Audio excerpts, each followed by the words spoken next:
Hello and welcome to video 1 of 2 on Chapter 12. Now, Chapter 12 introduces us to the idea of statics, which is actually an idea that we've discussed a little bit before when we first saw forces and also when we looked at torques. So the objective of this first video is to deal with situations in which if you were to look at all of the torque added up on something, the torques cancel each other out to give you no net torque. If you were to look at all the forces acting on something, the forces add up to give you no net force, and the frame that you are working in has the object at rest.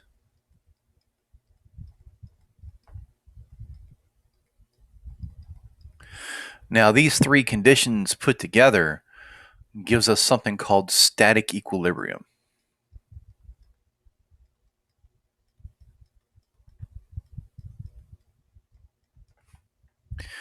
Now, that said, like I said, this is going to be the subject of this first video. The second and last video for this chapter is going to deal with some specific situations in which we deal with a new concept, which is called pressure. We'll be getting to that here, like I said, in the next video. So, to start off with, this is a simple example, just sort of introducing us to the concept of this equilibrium stuff. We have a uniform plank that has a mass of 20 kilograms, and it's 2.5 meters long. Now, 1 meter of the plank, that is this distance right here, so this is 1 meter, hangs out over the ledge. And what I'd like to know is how far can a person of mass 75 kilograms walk out before they fall over? Okay, so the entire length of this thing, from here to here, is 2.5 meters. I'm going to call that L. Okay, and this amount that we have hung out over the edge, I'm going to call it D. Now, the person has a mass, which I'll call M, and the plank has a mass, which I'll call M sub P. So if we were to write out our givens here, we would have the mass of the plank as 20.0 kilograms, the length of the plank as 2.5 meters, the distance that the plank hangs out over the edge is 1 meter, and the mass of the person is 75 kilograms.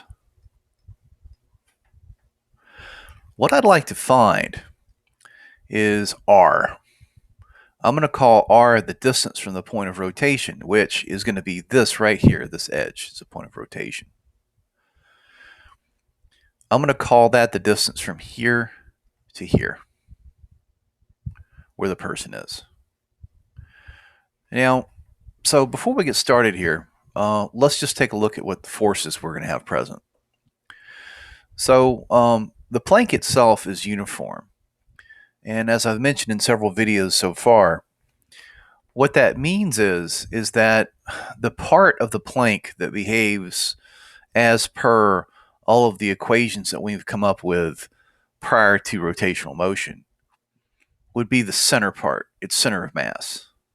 So somewhere over here, about 1.25 meters away from the end is where its center of mass is. And this is typically where you would associate the force of gravity on the plank to act through, is through the center point. Now, we also have this person who's walking out.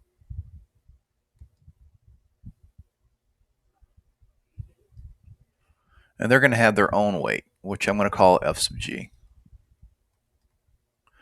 So the plank has a weight, the person has a weight, and these weights here are acting to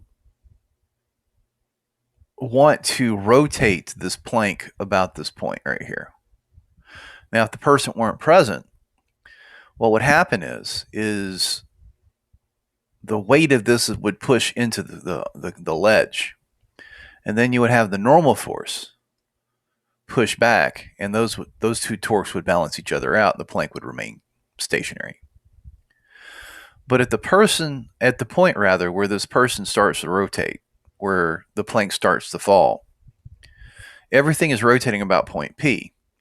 So there would be a normal force instead, since this would be lifting and not in contact with this to create a contact force right here. But this normal force would be acting through the point of rotation. So we're going to add this into the whole mix. All right. But at the end of the day, it's not going to cause us any net torque. So if I were to sum up the forces here and sum up the torques through a force and a torque diagram, this is what we would get. So let's start with the forces first. So here's the y-axis, here's the x-axis. We have three forces. We have two downwards forces, which I'll draw kind of side by side, so we have room to work with them. And then we have one upwards force at that point of rotation that I had mentioned. So there's a normal force, and then you have the force of gravity, which is due to the person out on the edge, and then you have the force of gravity due to the plank. And this is a static situation. So when we add up the forces here, we're going to get zero. That's the definition of statics, remember, right here. Now, we have three forces, like I said. We have a normal force, we have the force due to gravity, and then we have the force due to gravity from the plane. Those add out to zero. So in the x direction, as drawn, nothing interesting. In the y direction, we have a normal force minus the force due to gravity of the plank minus the force due to gravity of the person. And those balance out to give you zero. Now, that said, none of these contain information that's useful to us when it comes to figuring out how far this person has walked out, but they might be useful in the future. So we're going to work with that static condition as well as this one right here. Now this one deals with the torque, and we're going to center our torque diagram here on the point of rotation right there. So at the point of rotation, we have a normal force acting like this. It goes right through the point of rotation there. But we also have the person out here, as they walk outwards, their weight wanting this thing to rotate clockwise. So the weight of the person is going to cause this thing to experience negative torque. We also have the location of the weight, or the center of mass, if you will, of the plank. And the weight, like I said, acts to that point right there. Now, conveniently enough, these make 90-degree angles right up to the point that this thing starts to rotate around and fall. Now, why would it rotate? Well, the person here, as they walk outwards, eventually is going to hit a point to where this torque right here can't be balanced by this torque right here. Okay? When they get to that point, then this thing starts to rotate like this. The torques are almost exactly equal. This torque on the right-hand side is just a little bit greater than the torque on the left-hand side. So the point at which this thing would start to tip would be when the torques actually balance each other out. So I'm going to call this torque 1 and this torque 2 over here. This is torque 3. This is due to the normal force. We have, again, the weight of the person. We have the weight of the plank. Okay. R is where the person's located, and I'm going to call this RCM. This is the distance out to where the center of mass from the point of rotation of the plank is. Okay. Now you notice that there's no R associated with the normal force, and that's because the normal force is a distance of 0 away. So if you think of torque as being R cross F, okay, or in magnitude, torque is R times P times sine of theta, then if you're at distance r, rp, rf, that's what I get for doing angular momentum, right? Rf sine theta. Then if you're 0 distance away, there's no torque. So if you were to add the torques up here to get the net torque, which is going to be 0, you'd have torque 1 and torque 2.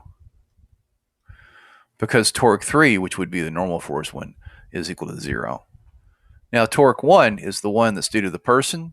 If you put your fingers in the direction of R and you close it towards FG, that's end of the page, that's a negative torque. So torque 1, from a directional standpoint, is going to be negative. Torque 2 causes counterclockwise rotation, which, as defined, is positive.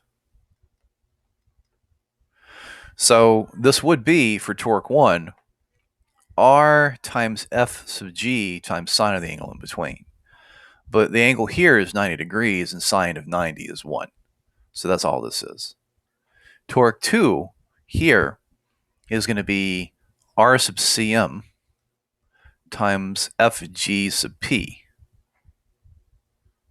times sine of the angle in between. But again, the angle in between is 90 degrees, and sine of 90 is 1. So here, when I add these torques up, I get minus Rfg plus R sub Cm times Fg sub P. Now, the only thing that we're missing here is the center of mass. And conveniently enough, since this plank is uniform, we know that the center of mass would sit 1.25 meters from one of the ends. So if the center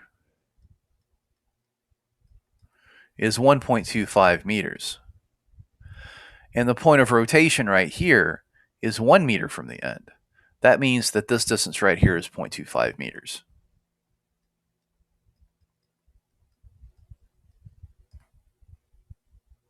Okay, so this right here gives us the condition that we need in order to figure out when this thing is going to fall. So I have minus R Fg. Fg is the mass of the person times the acceleration due to gravity, plus R sub Cm times Fg sub P.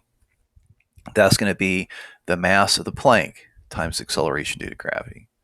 And those balance out to give you 0. So G's cancel. And if we want to know what R is, all we do is solve for it.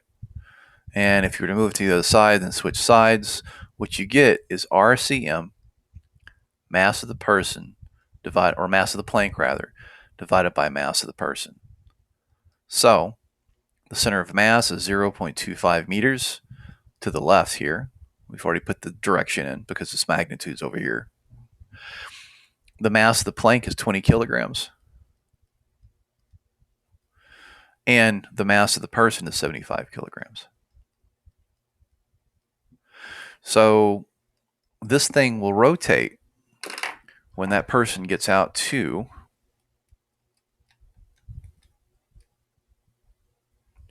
let's see here, times 20 divided by 75, 0.06.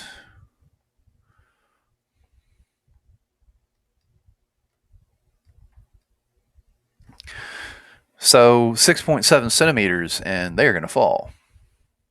The whole thing rotates, and that's it. So my advice would be, don't take this deal. All right. So, pretty simple example. This looks a lot like the example that I did back in, I believe, chapter 10, when I introduced you guys to rotational motion and we looked at torque and I had a seesaw problem. That's similar to what this is, except now we're taking into account the center of mass. So we've added in some structure. So, now let's do another example. All right. So, in this example, we have a truck of mass 3,500 kilograms that's crossing a bridge, and the bridge's mass is 1,200 kilograms. It also has a length of 100 meters. I want to know what the reaction forces at points P and Q on the bridge are if the truck's a third of the way across. Now, this is point P right here. Whoops. There's a line right there. This is point P right here, and this is point Q, basically where the endpoints of the bridge are right here. And I'll put the truck about here. We'll call this distance, like I said, it's 100 meters. We're going to call it L, just out of convenience. So from here to here is L. Okay. So what that means is that this right here, this would be about a third of L. All right, I'm not happy with that. Let me fix that. There, 1/3 of L. Now, so I'll say the mass of the car is m sub c. The mass of the bridge is m sub b. The bridge is 1,200 kilograms. The car is 3,500, or the truck rather. And so now let's talk about forces. So this is a uniform bridge, and so what that means is that gravity acts through the center of mass, which would be at the halfway point right here. So this right here would be, the force due to gravity, or the weight of the bridge. Now we also have the car sitting here, so it's pressing on the bridge at this point right here, and it has its own weight as well. Now these weights are going to act to press into these I'm not sure what you would call them, pylons maybe at the end. And as a consequence, you have a reaction force, which is what we're looking for, or a normal force that's up like this. There's one there, and then there's one right there.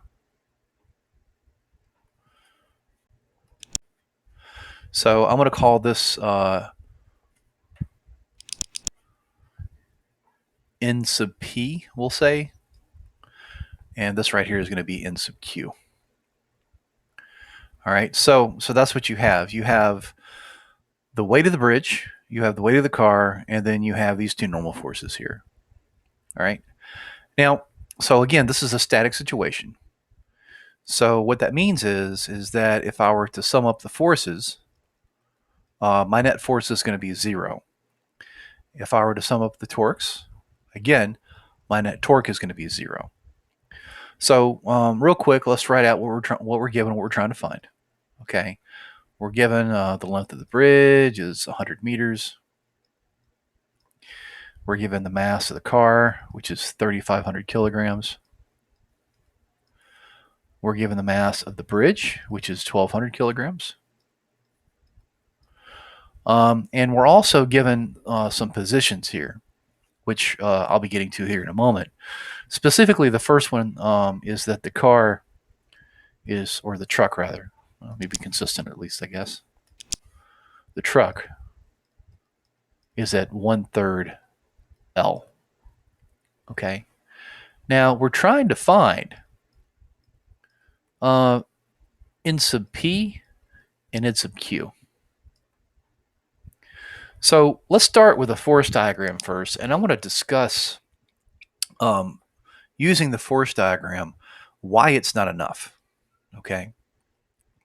So the force diagram treats the bridge basically as though it's a point in space, kind of like how we've done stuff in the past up to the point to where we started talking about rotational motion. And in this diagram, you have two forces that are down. You have the weight of the bridge, which I'll put at the center. You have the weight of the truck, which again goes through the bridge at the center. And then you have these two normal forces that go up like this, N sub P and N sub Q. All right, so let me just label them here. I'll call this right here, this is the weight of the bridge. This is the weight of the truck. This is N sub P and also N sub Q. All right. So we sum up our forces here to get the net force.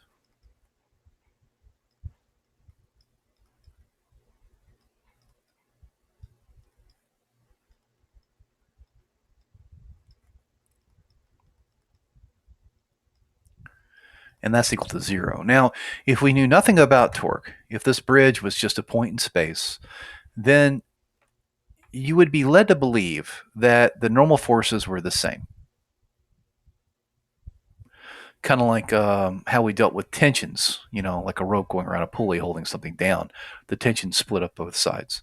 So you might be, inclined to think that the normal force is basically split up both sides, and whatever the total mass is, total weight down here is going to be half here and half here. But that's not the case, and we see that by looking at the torque.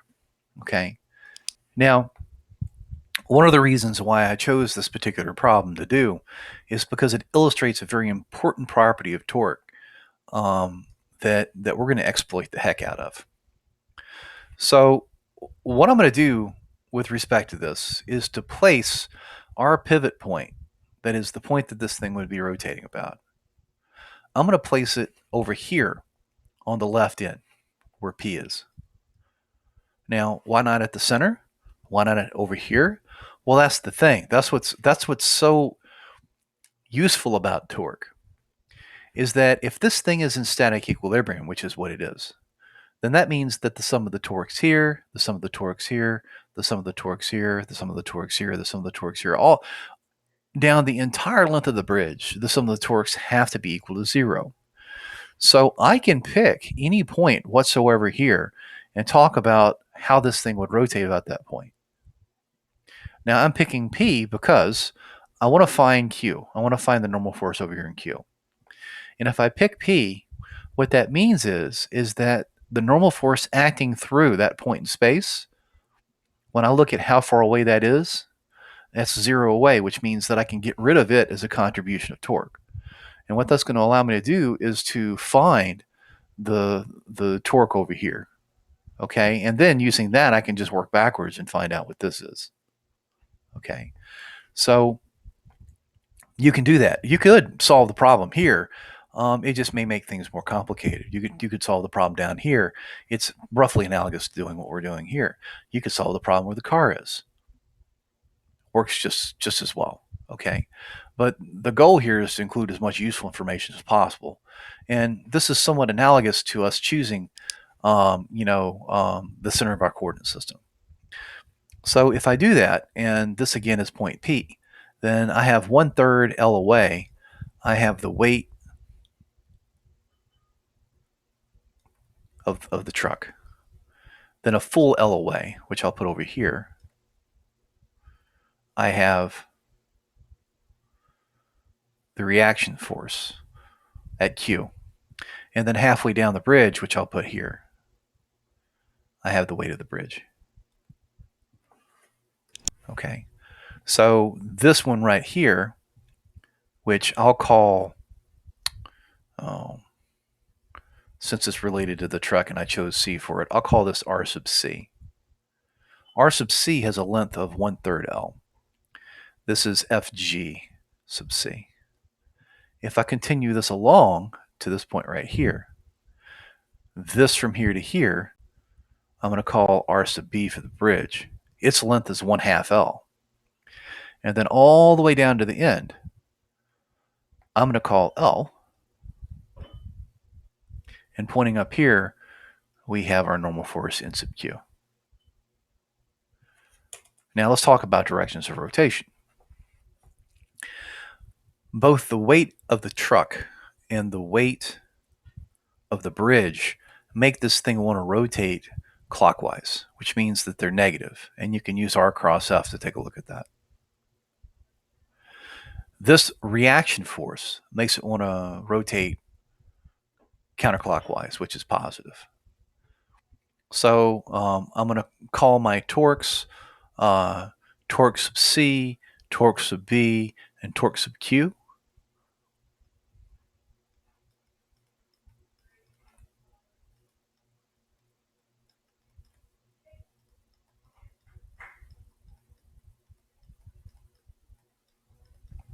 Those add out to 0. Okay. Now torque sub C is going to be negative. Okay, it makes it want to rotate clockwise. This is a right angle, this is a right angle, this is a right angle. From previous experience, we know when you look at the magnitude of torque, it's RF sine of theta. And in all three cases, our angles are 90 degrees, which means sine of 90 is 1. So for this torque, which is negative, it's going to be R sub C times FG sub C. How far away the car is, or the truck rather is, from this endpoint over here, which is 1/3 L. Okay, times the weight of the car, which is the mass, or the truck, the mass of the truck times G. Now let's talk about the torque due to the bridge. Again, this is clockwise. It's negative. The weight acts to the center point. That's the center of gravity, or center of mass. So R sub B, F G sub B, or at the 1/2 L point, that's where it's at, mass of the bridge times G. Now let's talk about the torque at point Q.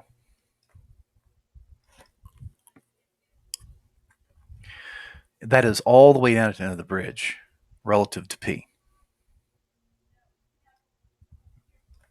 L. What's the force? N sub Q. That's what we're trying to find. Now, it's not negative. I don't know why I put a minus in there. I think it's just habit. It's positive because it makes it want to rotate counterclockwise. Now, when I add these three torques up, I get 0.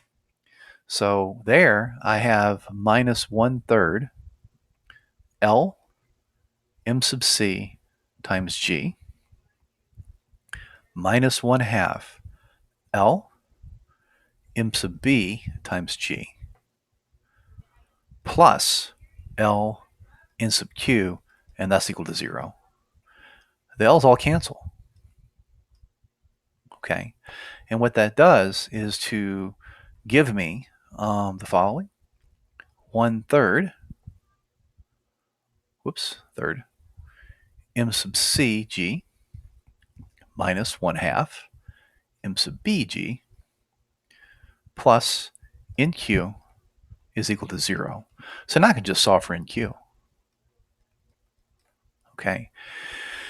NQ is going to equal to 1/3 M sub C plus 1/2 M sub B times G. Or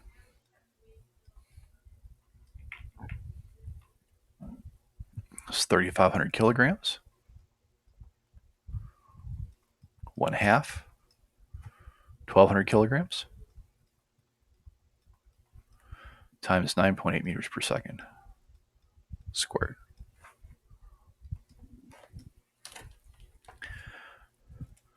So let's see what you get here.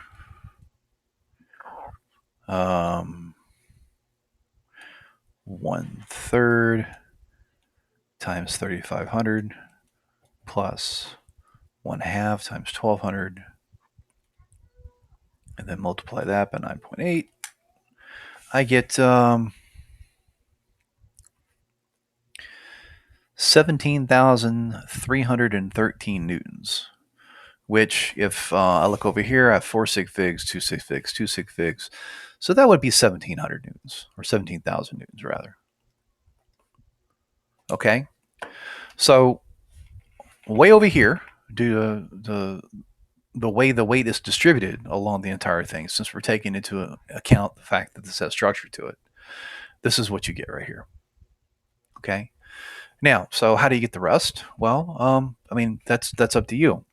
We could do another torque diagram, and this time do it from this end to take a look at what's going on down over here. Or I could just simply use this relationship right here. And knowing what N sub Q is, take and plug stuff in and just solve for N sub P. And so why don't we do that? If I look at the forces here, I have an N sub P that points up. I have an N sub Q that points up. And I have two weights that point down.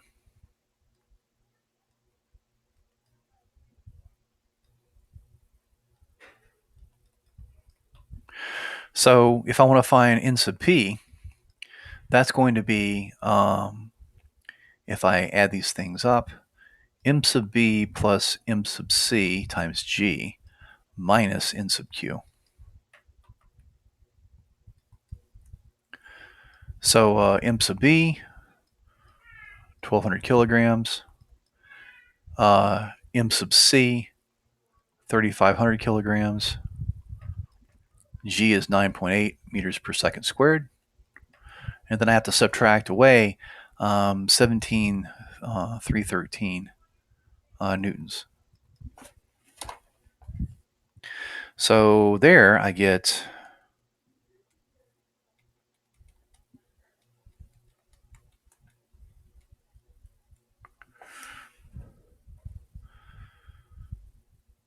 28,746 newtons, or again, to two sig figs, 29,000 newtons. So take a look at this. The truck is closer to this side than it is to this side, which means the torque from it is actually pushing down harder on this pinion than on this one. Okay, so what that means is the normal force down over here actually is going to be greater than down on the end over here. Which, if you looked at it strictly from a force standpoint, you wouldn't realize. But since we're not doing that, since we're actually taking into account structure and torque, this is what it is. So here's our answers right here. So as you can see, when you integrate in torque, things change quite a bit.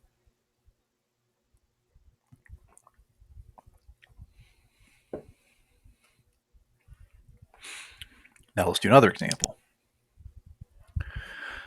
So here we have an arm that's holding a ball, and the pivot point for the arm here is at the elbow, right here. So this is the pivot point. I'm going to call it P in the problem. So what's making this thing want to pivot down? Well, the forearm itself has a weight, and then the ball that's being held in his hand's got a weight as well. What's keeping this thing from going down is the bicep. The bicep pulls up.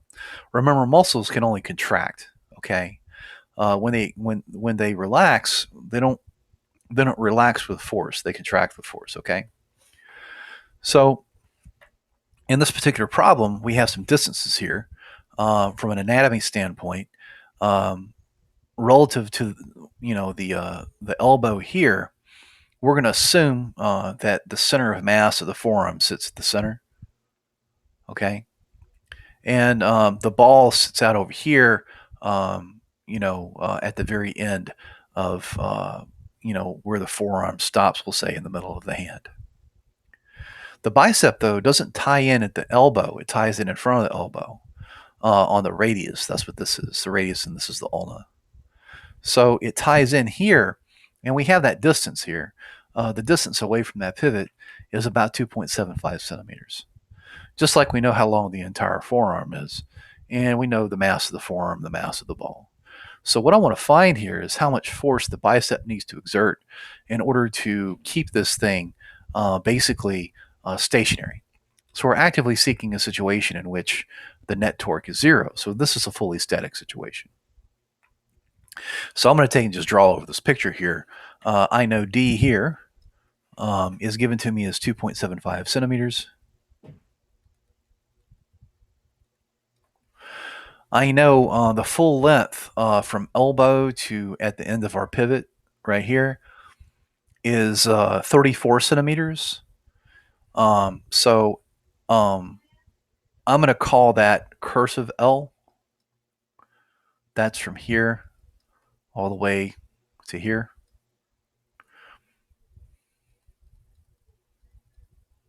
Okay. I know the mass here of my ball, which I'll call M sub B, is 1.25 kilograms.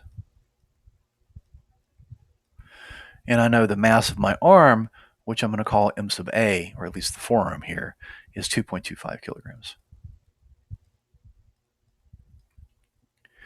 So I've got two weights here. We have this force at the bicep going up, So I'll call that F sub B.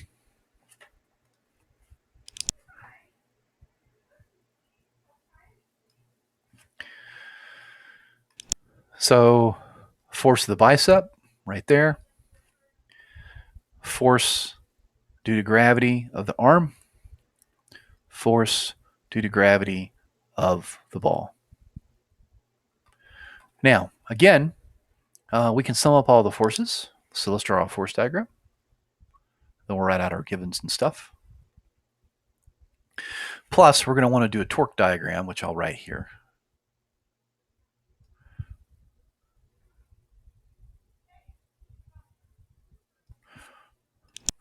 So with our force diagram, we have three forces. We have two weights, and then we have the bicep.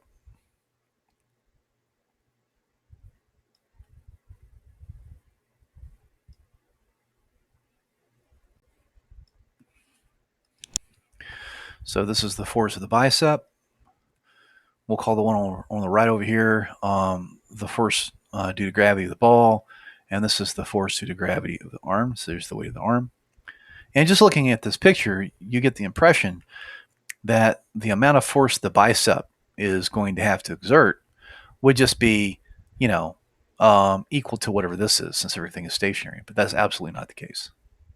And that's because when you add structure in, you have to think about where the force is being applied on your object.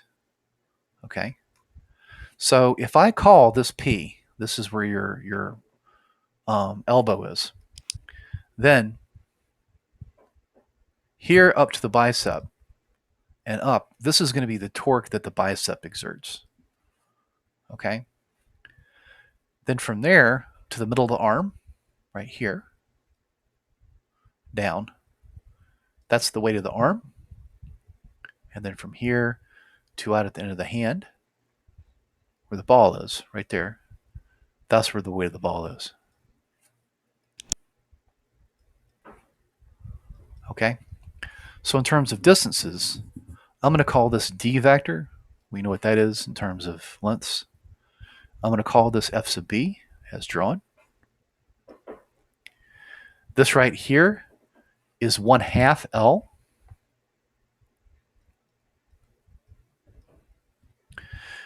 This would be the weight of the arm. This is the full length of L. And this is going to be the weight of the ball. All right. Now let's write out what we've been given here. D is 2.7, whoops, let me fix that. 2.75 centimeters, or 0.0275 meters. L itself is 34.0 centimeters, or 0.340 meters. Mass of the arm, 2.25 kilograms. Mass of the ball, 1.25 kilograms. We're trying to find F sub B. Okay? So again, static situation. If I sum up my forces, I have 3. I have the force of that plus the force of that plus the force of that. And those are going to add up to 0. For our torques, let's talk about directions first. The bicep is causing counterclockwise torque, which is positive, and both the weight of the arm and the weight of the ball are clockwise torque, which is negative. So I'm going to sum up my torques. I will call them tau sub bicep plus tau sub arm plus, I hate to do this, but tau sub ball, so we be clear about it. And those have to add up to 0. So the bicep one, again, is positive. And that's equal to D times whatever the force that the bicep is exerting on it. Of course, there's a sine theta there, but all of the angles here are 90 again. Now, so this is the vectors positive, counterclockwise rotation. The arm is going to give negative torque. And again, sine of theta here is 1. So that happens at 1/2 L. And the weight is the mass of the arm times G. Tau of ball, again, is negative. That's the full distance L away. That's the mass of the ball times the acceleration due to gravity. And we add these things up and they're equal to 0. So D F sub bicep minus 1/2 L m sub A times G minus L mass of the ball times G is equal to 0. So here, if I want the force that the bicep has to exert, I'm going to move all this stuff over to the right-hand side and then divide by D.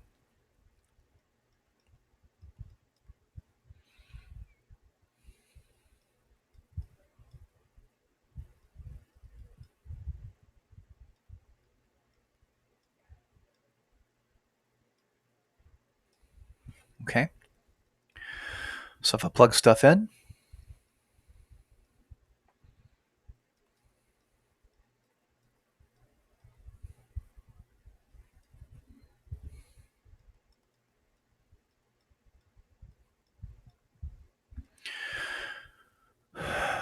.340 meters is L. That's 9.8 meters per second squared. And then I have to divide all this by D, and D is 0.0275 meters. And so if you do this, what do you get? Let's see, half times 2.25 plus 1.25 times point. Oh, sorry. There we go, that's better. Times 0.340 times 9.8. Then divide that by 0.0275. 287.7 newtons, so about 288 newtons. I see 3 sig figs, 3 sig figs, 3 and 3, so this works right here. Now I want you to take a look at this, right? So if it were strictly like what the force diagram right here says, if this told the entire story, then really the bicep would need to exert this amount of force and that's it. So if you were to actually do that, that would be the weight of the arm plus the weight of the ball, which would be, 2.25 plus 1.25 times 9.8. That's 34.3 newtons. That's nothing.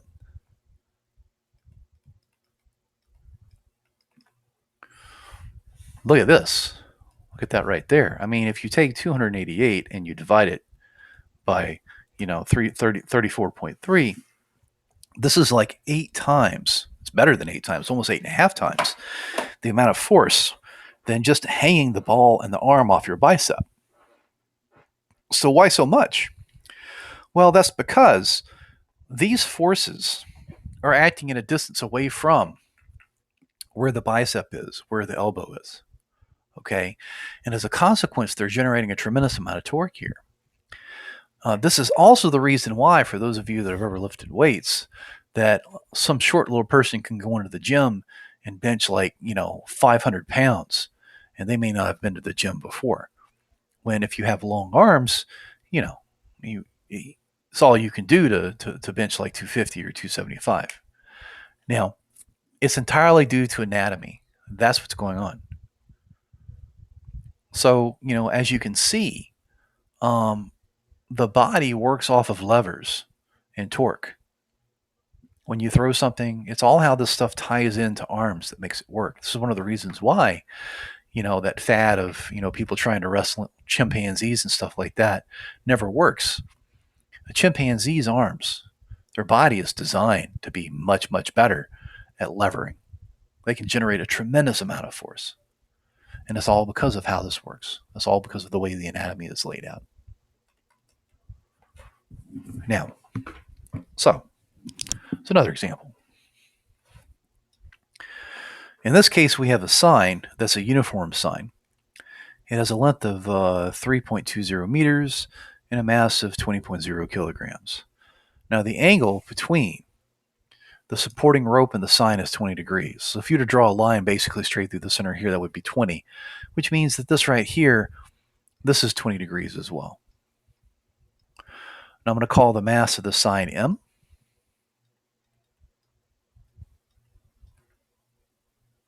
Okay. And the length, that is from here to here,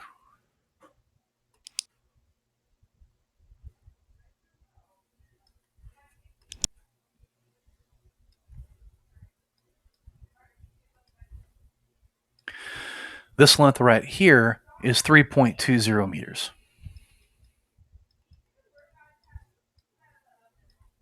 Okay.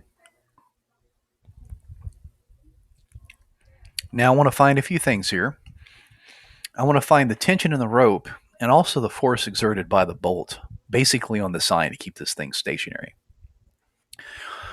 So the tension in the rope is going to be up like this, we know.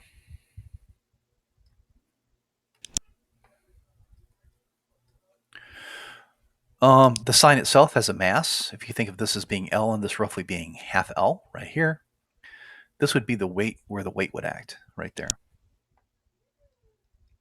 FGX through the center like that. Now look, the sign is sort of swinging due to its weight, its torque, into this and pushing against it like this. But it's also hanging down like that, which means that there is a force, a contact force, a normal force on the inside of the bolt that points off something like that. I'm going to call that F cursive. Okay. So superficially, we see three forces here. We also have a bunch of torque going on as well, which we'll get to here in a moment.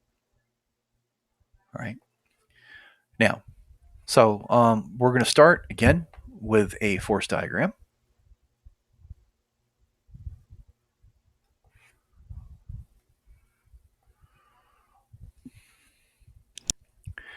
So if I look at my forces here, I have a torque that goes off like this. I have a weight that goes down. And then I have this force due to a combination of the swing into this and, the weight down that goes off somewhere around there. That's the sort of the response to that. It's probably better thought of as a normal force. It's just a little vague about how it's acting there because of the way it looks. So this right here is theta.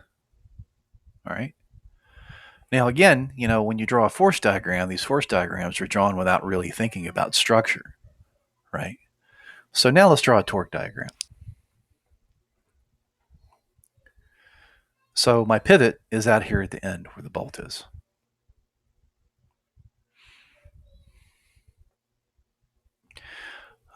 Let's see. At the end here, actually, let me just go ahead and draw this up. So that's where my pivot is right here. I'll call it P. So this pivot point right here is P. P is your pivot right there. Okay. So way down, we'll start with the tension. Way down here at the end of the sign, a distance L away, is where the tension is acting, and the tension is acting up at an angle like that. So our angle right here is theta. So that's causing, if you think about it, counterclockwise rotation. Now we also have acting through the pivot point F, like that.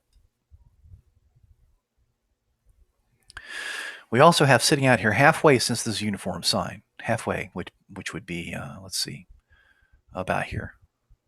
We have the weight acting straight down like that. So this is 90 degrees. This right here is unknown, but since it acts through the point of rotation, we can disregard it.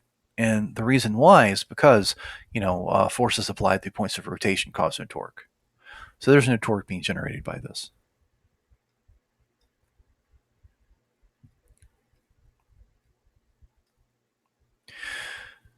Now, so the weight here again is being applied at 1/2 L.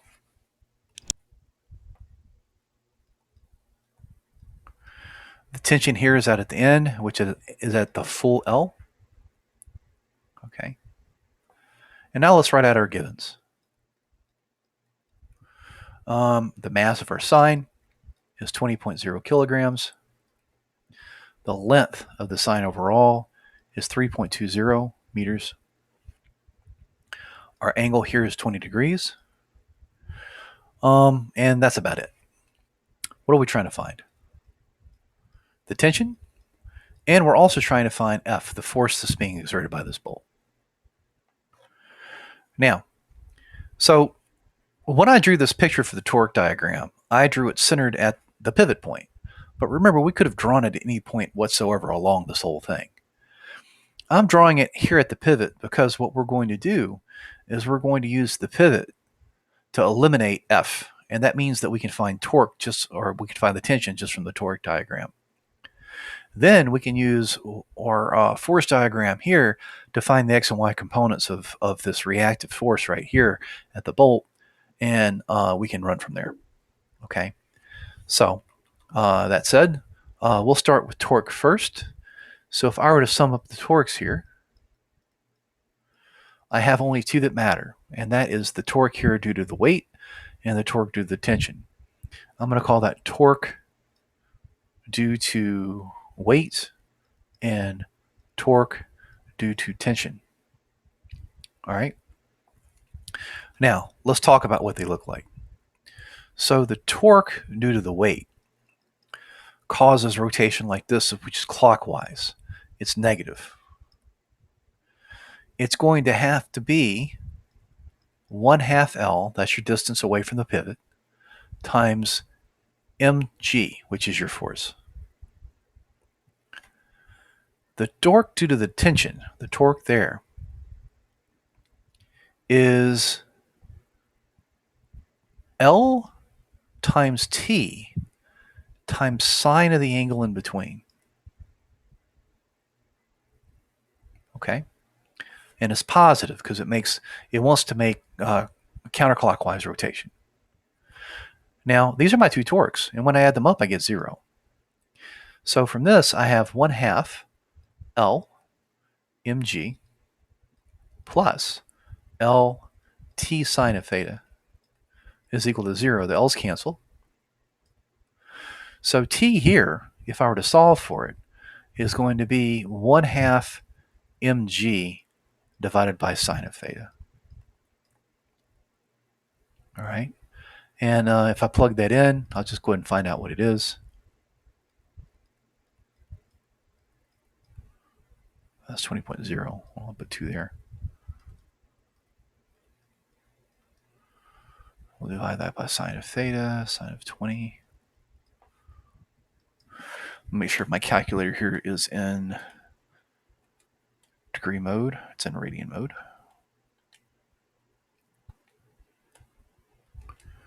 All right.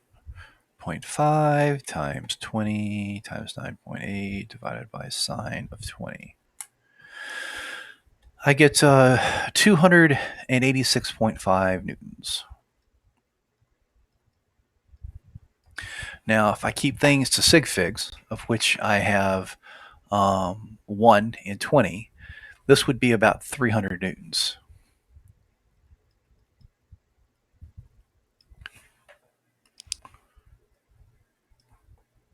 So there you go.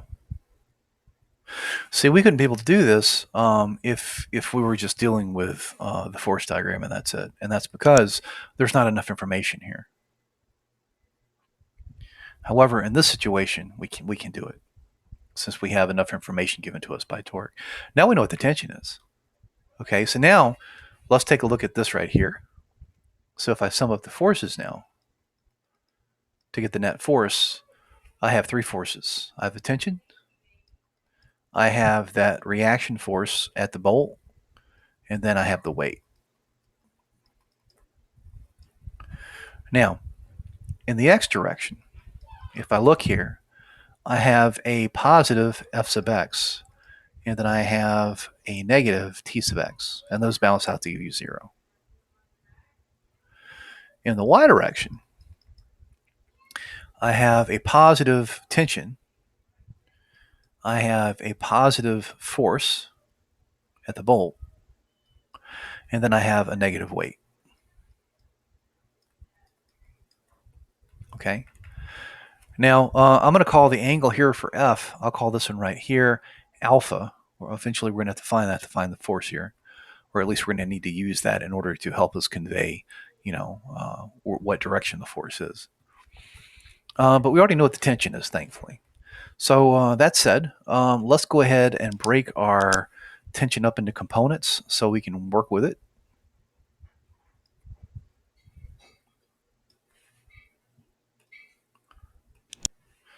This is theta, this is t, this is tx, and this is ty. And based off of this, it's pretty obvious what's going on. Tx is going to equal to t times cosine of theta. Ty is equal to t times sine of theta. And so, using these, I can immediately see that f sub x is going to equal to t sub x, which would equal to t times cosine of theta. F sub y, if I look here, is going to equal to the weight minus t sub y, or mg minus t sine of theta. So if I plug stuff in here, remember my tension is 286.5 newtons. This is cosine of 20 degrees. If I plug that stuff in there, I get, let's see, it's times cosine of 20, 270 or 269. Okay. Now for the y part, if I plug stuff in, that would be 20 kilograms times 9.8 meters per second squared minus 286.5 newtons times cosine of sine, sorry. That's what I get for looking at the wrong thing. Sorry about that. Sine of 20 degrees. It's like, what is going on here? All right. So here, this would be 20 times 9.8 minus 286.5 times sine of 20. I get 98 newtons.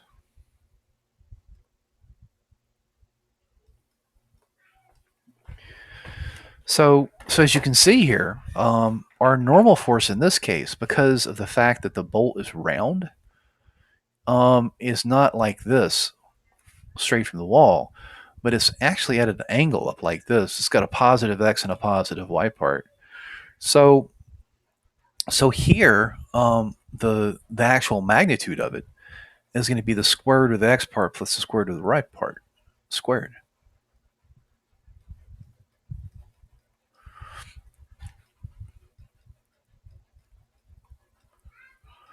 So the magnitude is, let's see here,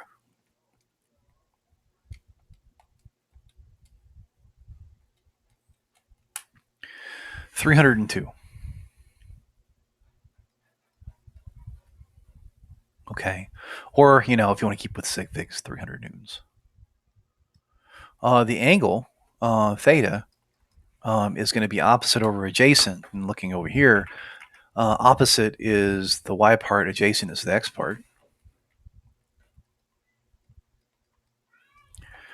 So 98 newtons divided by 269 newtons.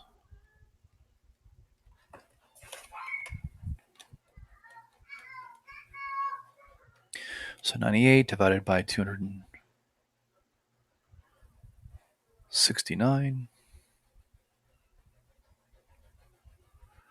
269. Whoops. I get 20 degrees. Okay. Oh, incidentally, this is right. This, I think, has an error in it. I swapped the 6 and the 8. Oh, what that was all about. So 269. There. 286. That's better. So this would be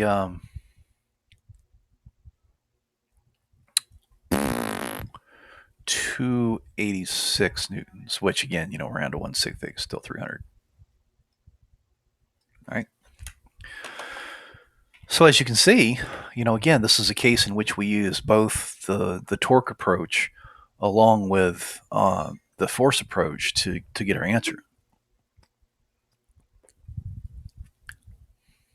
Now, like I said, lots of examples here. The very last one I want to do is sort of a classic ladder problem. We have a uniform ladder that has a mass of 40 kilograms and a length of 10 meters and is leaned against a smooth vertical wall. Now, what smooth means is at this point right here, there's no frictional force. We have a person that has actually gone up the ladder by 7 meters, and they're standing here. They have a mass of 80 kilograms, and at the foot here, which touches a rough floor, which means that, see, this thing wants to slide this way. So at the bottom here, where the foot of the ladder is, there is a static frictional force holding it in place. All right. So what we want to find, based upon knowing that the foot of the ladder is 1.2 meters away from the wall, is the forces on the ladder due to the wall on the floor. Now, at this point of contact, there is a contact force pushing straight back like that. You have, like I said, your frictional force. You also have a normal force pointing up like this. So these are your three forces, and I'm just going to order them that way. Force 1, force 2, and force 3. Now, we want to find these things. All right. Now, we know how far away the base of the ladder is from the wall. Oops, let me fix that.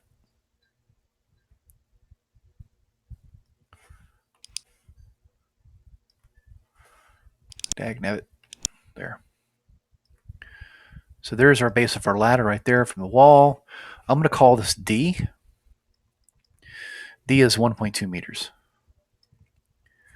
Now, we know the length of the ladder, which I'm going to call L. L is 10 meters. We know the mass of the ladder, M sub L. 40 kilograms. And the mass of the person, which is 80 kilograms, M sub P. We also know how far up from the pivot this person is. Now, that ends up being 7 meters up the ladder. Okay.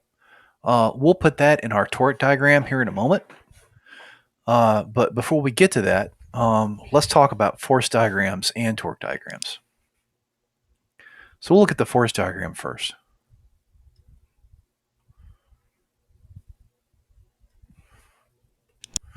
So here's Y, here's X. Now let's talk about forces. So you have this person standing here, which means they have their weight being applied at that point, which is going to make the ladder want to rotate this way. But the ladder itself is a uniform ladder, which means that its weight is acting to its center of mass, which is at the halfway point right here. So we have right here, we have the weight of the ladder. We have the weight of the person. We have the normal force here at the wall pushing back. We have the normal force here at the foot down here pushing up. And then there's also this static frictional force right here that's keeping this thing from sliding down and this person from basically just hitting the ground. Okay? So from a force standpoint, F3 points this way, F1 points this way. We have two weights down.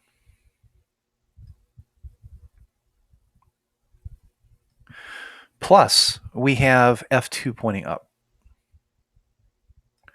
So it's pretty busy. So this is F1. This is F3. This right here is F2. And then here we have FGL and FGP. Now again, you sum these forces up, you get 0. Let's just go ahead and do that. Sum up our forces, of which we have, what, 5? F1 plus F2 plus F3 plus the weight of the ladder plus the weight of the person.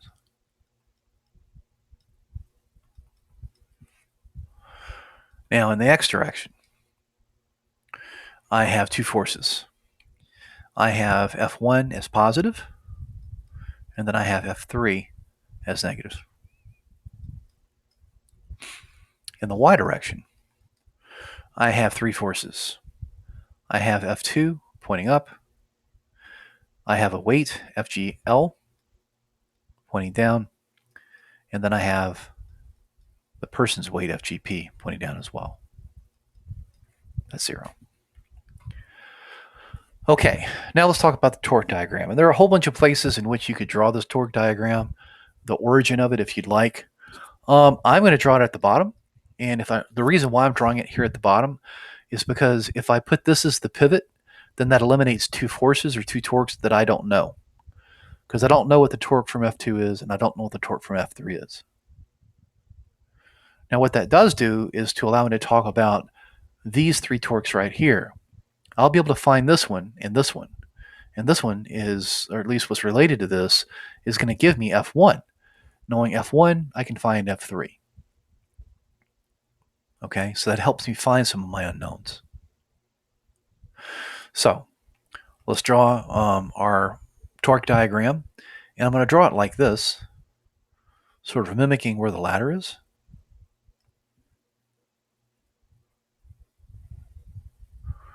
There's our ladder. Here's our pivot point right here. I'm going to call it again P. Now, so I have a torque here due to the F1. I have a torque here at the center point due to the weight of the ladder. And then I have a torque somewhere up over here, 7 meters up, which is due to the person's weight. So from a distance standpoint, this right here is 1/2 of L. This is where the weight acts, or at least the weight of the ladder acts, through its center point.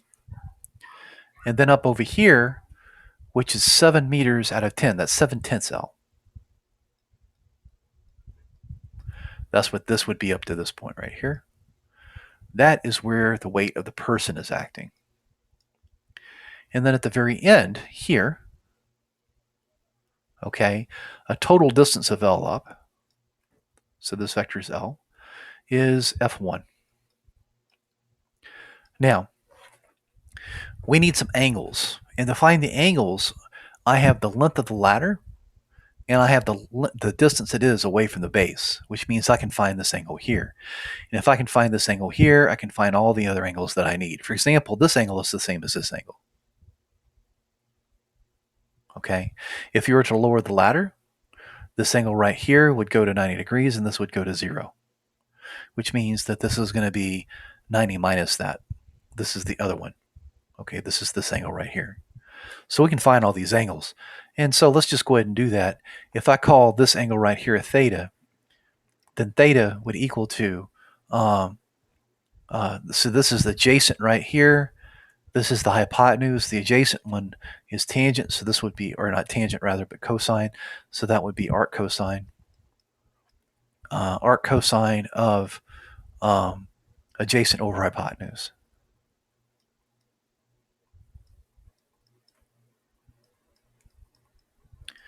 Uh, 1.2 meters over 10 meters. So if I find it, that angle is 83.1 degrees.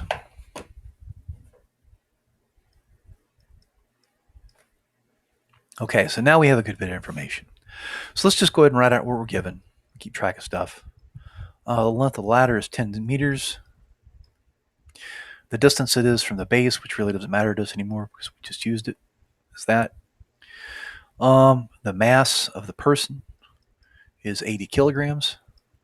Actually, 80.0, I guess. Keep track of sig figs. And the mass of the ladder is 40.0 kilograms.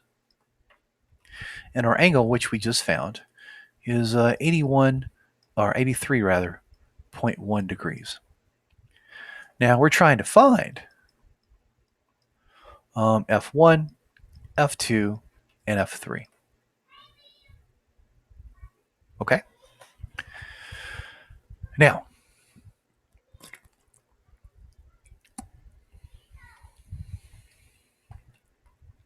so looking over here, this is theta, this is theta. If this is 90 degrees, and this angle right here is 83.1 degrees, then the angle up at the very top, and let me go ahead and do this real quick.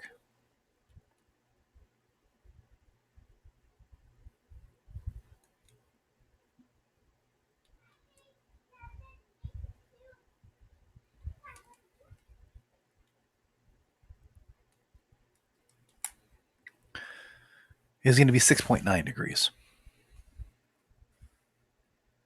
I'm going to call this alpha. So alpha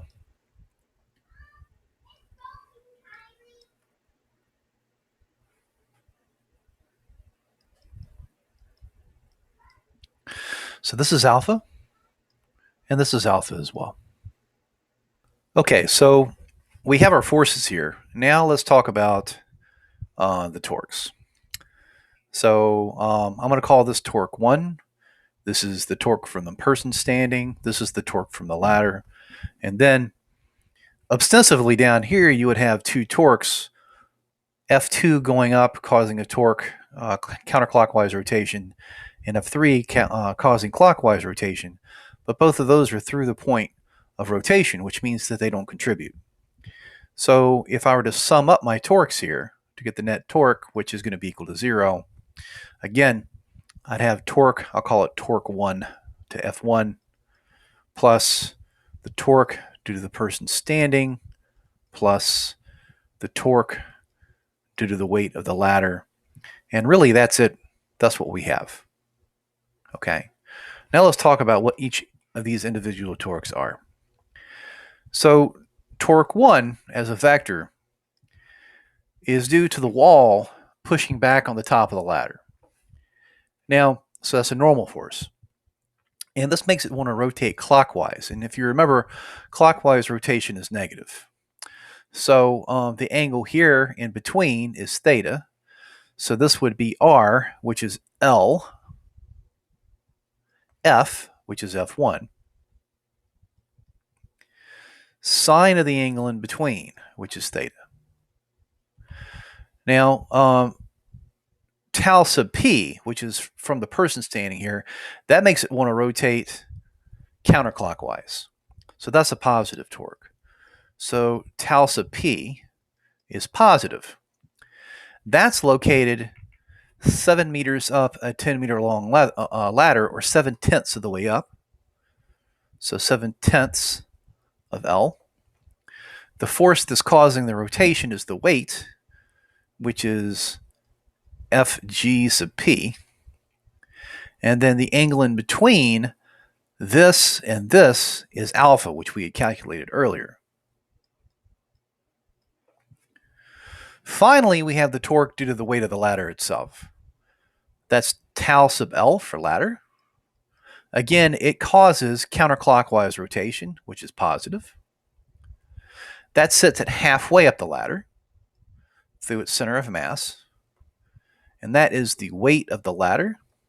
And again, you have a sign alpha. So these three torques add up to give you 0. So it's going to be minus L F1 sine of theta plus 7/10 L Fg sub p. Now I'm going to go ahead and write Fg sub p as the mass of the person times g, mg. Then you have your sine of alpha there. And then again, you have 1/2 of L, whoops, 1/2 of L. And it's the weight of the person, or the weight of the ladder rather. So that's going to be m sub L times g times sine of alpha, and that's going to equal to 0. Now the L's cancel. And we know everything here except for F1, which is one of the things we're trying to find. So F1, if we were to solve for it, is going to equal to 7/10 m sub p plus 1/2 m sub L times g sine of alpha divided by sine of theta. So if I plug all the stuff into that, the mass of the person is 80 kilograms.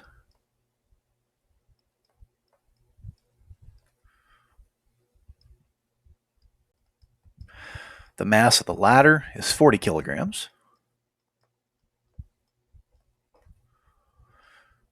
That's 9.8 meters per second squared for g. Sine of alpha, alpha being 6.9 degrees. And then we have to divide that by sine of theta, theta which we found earlier to be 83.1 degrees. So let's see here. Let me put this in my calculator. 7/10 times 80 plus 1/2 times 40 times 9.8 times sine of 6.9. And then I'm going to divide that by sine of 83.1. So for this, I get 90.1 newtons. Actually 90.13 newtons. So what I'm going to do is to keep track of that, we'll say here. So we found F1.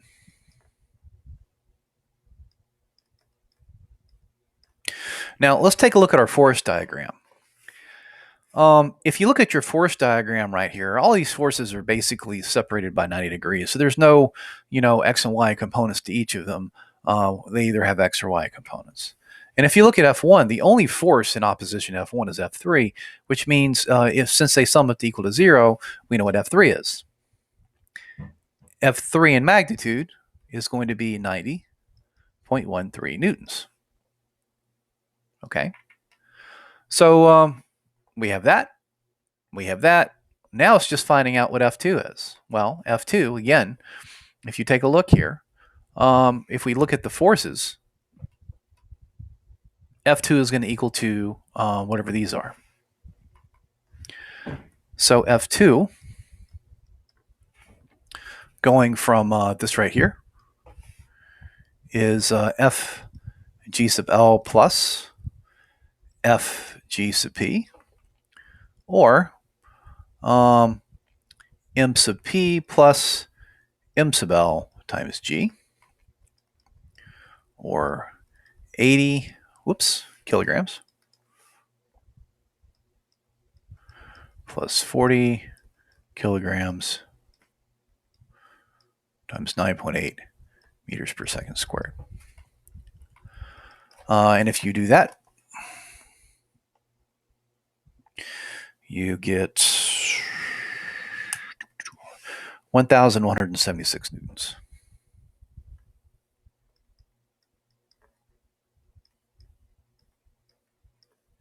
So if I were to keep the sig figs, I have 2 here, I have 3 here, I have 3 here, I have 3 here. So really, it's going to be 2 overall. This is 90 newtons. This is 90 newtons. And this is going to be 1,200 newtons. So as you can see, you know, the addition of torque and adding internal structure certainly makes things a little bit more complicated. But the nice thing about that complexity is that, we can invoke torque and, force to fill in the holes that we need in order to be able to solve these things. All right, so next lecture, we're going to discuss more along the lines of what we would call material science, which deals with, how force really is applied over an area, which gives rise to the idea of pressure, and how that sort of relates to the properties of materials and stuff. And I will see you then.